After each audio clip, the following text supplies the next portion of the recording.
യുക്തി ഭരിക്കാതെ വികാരങ്ങൾ മാത്രം ഭരിക്കുന്ന ഒരു ലോകത്തും ആൾക്കാർക്കിടയിലും ജീവിക്കുമ്പോൾ ഇതൊക്കെ സാധാരണയാണ്.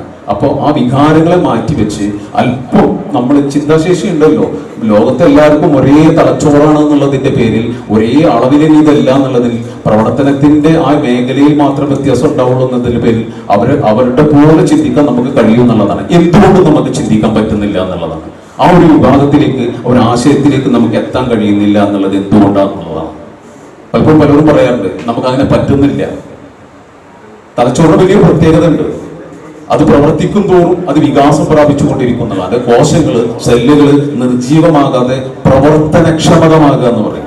ആ പ്രവർത്തനക്ഷമതമാവണമെങ്കിൽ തലച്ചോറിന് നമ്മൾ കൃത്യമായിട്ട് അത് ഉപയോഗിക്കാൻ ആവശ്യമായ ഒരു സ്പേസ് കൊടുക്കുക എന്നുള്ളതാണ്.